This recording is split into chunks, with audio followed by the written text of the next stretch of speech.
Bonjour Madame Camara. Bonjour Ablaye. Bienvenue dans l'émission Parlons Tourisme. C'est un plaisir de participer à votre émission. Ok, Madame Camara, on vous laisse faire une petite présentation de vous-même. D'abord, vous remercier de m'avoir reçu sur ce plateau, ce beau plateau de Petite Côte Tourisme. Vous féliciter en tant que jeune aussi de nous recevoir et de faire la promotion du tourisme national comme local. Donc effectivement, je suis Madame Camara. Je m'appelle Néné Daf, ou pour la famille, pour les amis, mais mon véritable nom, c'est Gaïsiri Daf. Donc je suis chef de service régional du tourisme du pôle Thiès-Diourbel. Mais le service est basé effectivement dans le département de Mbour pour surtout rapprocher l'administration de ses administrés. Donc c'est le lieu aussi de saluer et de rendre un vibrant hommage à mes prédécesseurs, mais aussi à mes doyens qui sont passés par là, mais aussi tous ceux qui sont passés au niveau du service régional de Thiès et qui étaient basés à Mbour, mon doyen, mon formateur, mon mentor, Matar Sougou aussi, qui a vraiment abattu un travail de titan dans le département de Mbour, dans la région de Thiès et dans le pôle Thiès-Diourbel. Donc Madame Camara, on entend SRT, Service Régional du Tourisme. Pouvez-vous revenir un peu sur le rôle du SRT, à savoir Service Régional du Tourisme? Oui, les gens ont l'habitude de dire SRT sans même connaître la définition de SRT. Donc SRT, c'est-à-dire le Service Régional du Tourisme. Et les gens ont tendance à nous appeler SRT, mais nous, on est des chefs SRT, donc c'est-à-dire chef de service régional du tourisme. Donc le SRT, effectivement, a pour rôle principal de mettre en œuvre la politique définie en matière de tourisme au niveau local, mais surtout sous la vision et sous l'accompagnement éclairé de l'autorité administrative, en l'occurrence le gouverneur de la région, où est basé le service. Cependant, à Mbour, nous avons une particularité parce que nous sommes basés au niveau de Mbour, du département, et donc nous travaillons en étroite collaboration avec l'autorité administrative qui est aussi basée dans le département de Mbour, en l'occurrence le préfet de département. On parle de SRT. Le rôle des SRT, c'est quoi exactement? Parce qu'il y a beaucoup de gens qui vous voient, vous êtes à gauche, vous appuyez, vous aidez les gens, mais on ne sait pas exactement. Beaucoup de gens ignorent exactement c'est quoi votre rôle. Oui, effectivement, chaque service, chaque ministère, chaque administration a ses services déconcentrés. Et le ministère du Tourisme, son service déconcentré, c'est le service régional du tourisme, qui est basé dans une région précise et qui polarise d'autres régions. Ces deux régions, en général, sont appelées pôles, 2 ou 3 régions. Donc, le service régional, en quelque sorte, accompagne les acteurs. Le service régional est le conseiller technique, en quelque sorte, de l'autorité administrative de la localité où il est basé. Donc, en l'occurrence, soit le gouverneur ou le préfet ou de toutes les autorités administratives qui ont besoin des conseils du service régional. Donc, le service régional, en quelque sorte, met en œuvre la politique définie en matière de tourisme, en matière de promotion, en matière de réglementation et tout ce qui touche à l'activité touristique, à la propagande du tourisme. Donc les acteurs en fait, doivent s'intéresser directement à ce service qui est là pour quand même les accompagner dans tout ce qu'ils veulent faire en matière de tourisme. Donc on parle de tourisme et qui parle de tourisme actuellement parle de Covid-19, qui est cette pandémie qui a gravement affecté le secteur du tourisme. Comment vous avez vécu les débuts de cette pandémie en tant que chef de service régional? Oui, vous savez que cette pandémie a touché pratiquement tous les secteurs. Le secteur du tourisme aussi n'est pas resté aussi en rade.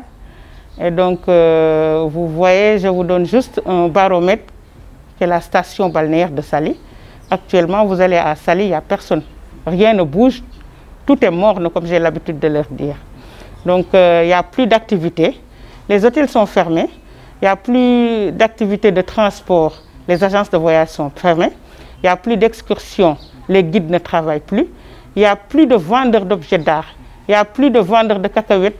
Tout est à l'arrêt au niveau de la station balnéaire de Saly. Donc, c'est à l'image de la station qu'on peut dire effectivement que le tourisme est un secteur très impacté par la pandémie du Covid-19. Ok, ces acteurs qui sont impactés et qui, comme vous venez de le dire, ce service régional est là pour conseiller, pour un peu orienter ces acteurs. Vous n'étiez pas sollicité au début de cette pandémie en tant que chef de service? Oui, au début, non, parce que les gens, chacun y allait de son côté pour voir les solutions à apporter pour pouvoir survivre à cette pandémie. Mais heureusement, avec la vision éclairée du chef de l'État qui a su que nous avons un secteur vraiment qui risque d'être à genoux par rapport à cette pandémie, il s'est dit non, je vais soutenir les acteurs, je vais soutenir ce secteur. Donc il a débloqué pratiquement 70-77 milliards pour accompagner le secteur du tourisme. Et donc, avec cet accompagnement, le ministre Aliou Sarr, qui a su mettre en acte la vision du chef de l'État, a su inviter les hôteliers, les patrons d'entreprise, son cabinet, ses services. Ils ont réfléchi ensemble pour voir comment faire pour bénéficier de ce crédit. Donc c'est un crédit qui a été mis sur place pour accompagner le secteur, mais surtout accompagner les hôteliers, les agences de voyage, les guides, mais surtout aussi la minorité de la chaîne de valeur, que les artisans, les prestataires, etc. Donc hier, vous avez coordonné les activités de remise de chèques de ces acteurs, comme vous le dites, donc ce qui a été quelque chose de très salutaire. Pouvez-vous revenir un peu sur ça, cette remise de chèques-là? Effectivement, il y a juste 20 jours de cela, une réunion, une visioconférence avait été organisée avec l'ensemble des acteurs du territoire national, présidée en personne par l'autorité, en l'occurrence le ministre Aliou Sarr. Et sous en fait la présence effective aussi des autorités administratives des 14 régions du Sénégal. Et donc le ministre avait promis que sous peu, le comité allait se réunir et qu'on allait commencer à effectivement mettre à disposition ces fonds. C'est ce qui s'est passé. C'est en mode fast-track que le ministre du Tourisme, accompagné de ses collaborateurs proches, de ses partenaires, donc on a pu quand même débloquer les sous. Et hier, on a procédé effectivement à une remise symbolique de chèques au niveau du ministère avec le patronat, mais aussi au niveau des régions, au niveau des pôles, en présence des autorités administratives que nous saluons, parce qu'ils sont au début à la fin du processus, ils nous ont toujours accompagnés, ils nous ont toujours soutenus pour qu'on puisse effectivement atteindre les objectifs assignés par le ministère au niveau de nos pôles. Ok, donc ce sont des fonds qui sont disponibles et comme vous le dites, c'est un prêt, ce n'est pas des subventions qui sont gratuites. Je pense qu'il y a un appel à lancer par rapport à ces acteurs qui ont la possibilité d'en bénéficier. Quel est cet appel-là que vous lancez à ces acteurs? Oui, je pense qu'il faudrait que la fibre patriotique puisse quand même jouer. Parce que si le président de la République met sur la table des sous pour accompagner un secteur, je pense que c'est ce secteur qui doit se prendre en charge maintenant. Et essayer de voir comment faire pour démultiplier ce fonds afin que les générations futures puissent en bénéficier. Il faudrait que les gens puissent se dire dans leur tête, oui, c'est un prêt, ce n'est pas pour moi, c'est l'argent du contribuable. C'est l'argent de toute la population et chaque citoyen, surtout chaque acteur du tourisme, doit en bénéficier. Et donc faire le maximum pour rembourser ce prêt qui est prêt, c'est vraiment un prêt très flexible et souple.